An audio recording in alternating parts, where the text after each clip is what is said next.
आज आपल्याकडे आला होता मोटो H50 फ्युजन. कस्टमरचा मोबाईल कारमध्ये चार्जिंग लावला होता आणि चार्जिंग लावल्या सडनली तो मोबाईल बंद पडला.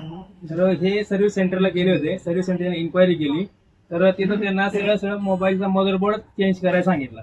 मग कस्टमरने आपले रिव्ह्यूज बघितले गुगलला आणि त्यांनी आपल्या शॉपला व्हिजिट केली. आज तर आपण त्यांना रिपेअर करून दिला मोबाईल. 2 तासामध्ये रिपेअर केला. तो ऍक्च्युली हा माझा H50 फ्युजन होता आणि गाडीत जसं त्यांनी सांगितलं की चार्जिंग लावल्यावर बंद पडला, अचानक मे बी हिट होऊन पडला.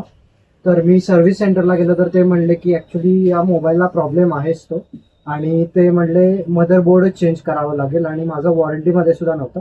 मग त्यामुळे मी सरांकडे आलो आणि त्यांनी मला विदिन 2 आवर्स मोबाईल आहे तसा ठीक करून दिला within reasonable price. So I think thumbs up. असा काही प्रॉब्लेम असलास मतलब अँड्रॉइड असो नाही तर आयफोन असू द्या, असा काय प्रॉब्लेम असेल तर तुम्ही नक्की शॉपला व्हिजिट करा. आपलं शॉप आहे श्याम मोबाईल शॉप ही रावेर.